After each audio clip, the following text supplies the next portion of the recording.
Thank you all for being here. This is a new class for me. I've not done this specific class before, so it's kind of a bit of a risk in integrating a bunch of things that I've acquired over the last 7 years or so of doing this professionally. So I want to tell you first how I got into doing interior design and color consultation work. It's a natural ability that I have that I discovered once I was a homeowner and remodeling and then building my second home. And the goal of that second home, it's here in this neighborhood, was to feel like an authentic arts and crafts bungalow within the Finney Ridge neighborhood. Didn't want to disrupt the flow of what already existed here, but it was brand new construction. So in doing that home, I was fortunate enough after it was done and people telling me, people would hire you to do this, that someone literally knocked on my front door and asked if I could come over the next day and help with an exterior color design. And it was a couple. And so that couple, I realized pretty quickly what my role was as sort of a mediator between the two of them and facilitating a color consultation. So this was my first professional client, and I had to somehow figure out a way to serve them, help them, consult with them, teach them what came to me intuitively, what was something easy, painless, fun to do that was torturing them. So in that process, and then as I started working for more and more people, I was also at that time an educator. I was an elementary school math teacher, and then at that point in my career, I was called an instructional math coach. So I was teaching teachers on how to teach kids with the current methodology in math instruction. So I can't help but when working with people, I'm assessing them. I'm trying to figure out what's not working for them that I can help them make work so that they understand things in the way that I understand them and can then perform in the way that I perform if they so choose. So that's sort of been my mission over the last 7 years, is figuring out how to do that. So where I'm starting to go off a little bit is I've now seen the same things happening to people. I've worked with probably 1,000 people on color. And so now I'm also sort of a scientist collecting data in terms of what is not working for people. And first and foremost is that people just don't understand color. It's a phenomenon of physics. As we know, our math and science education in this country, my own including, has been severely lacking. But so we can look to science and physics to explain a lot of color. But then there's this other component that our culture is not addressing. And paint companies in particular, which is where people are going to make their decisions about colors in their homes. Paint companies, I believe, are perpetuating misunderstanding. I believe paint companies are not serving our culture for the greater good. I believe that paint companies are out to sell paint, and in so doing, and profits of higher paint profits, they are torturing us in the process.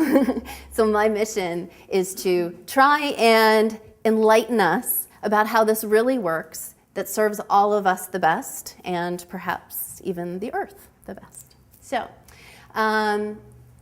then let's go to the next slide. So this is probably the biggest phenomenon that people do not understand, and there's a name for it. It's called metamerism.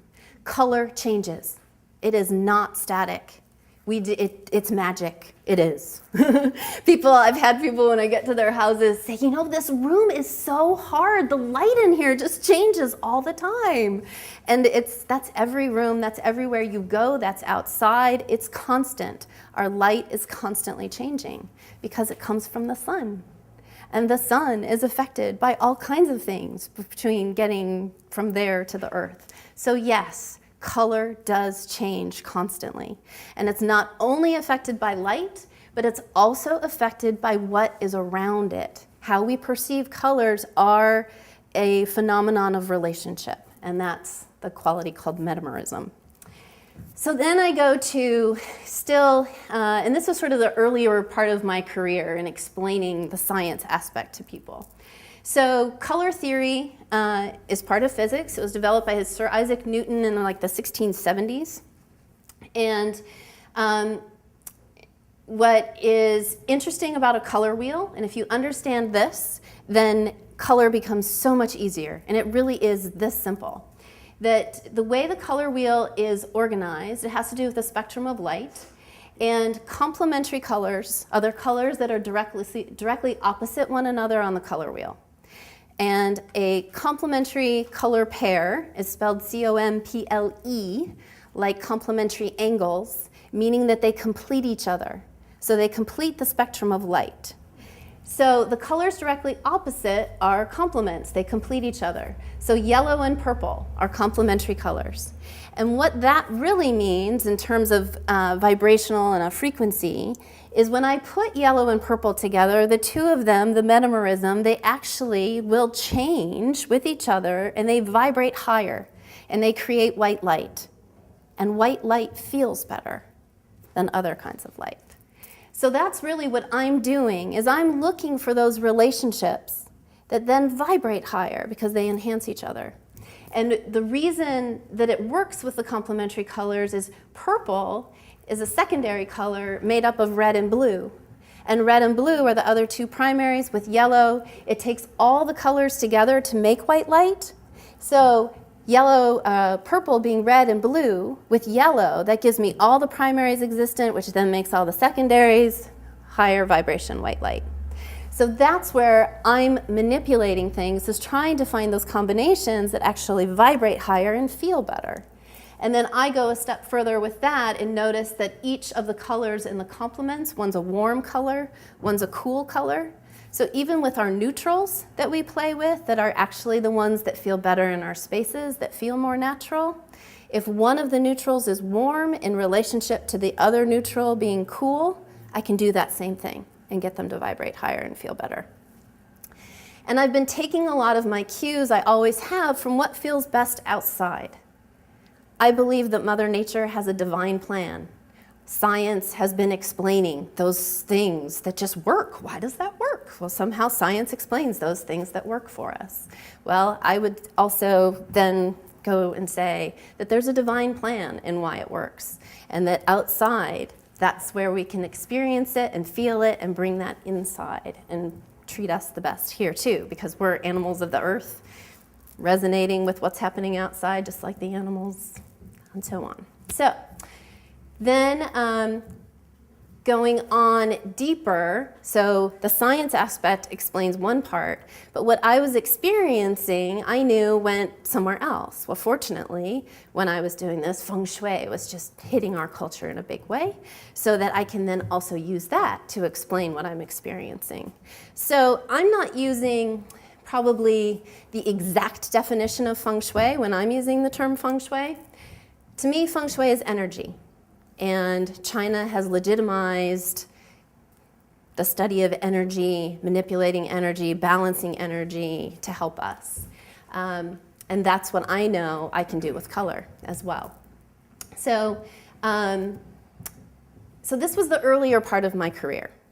And then in August of 2008, under a full moon, I had a crazy experience that I didn't even know what happened to me for 6 to 9 months later. I didn't know it had a name.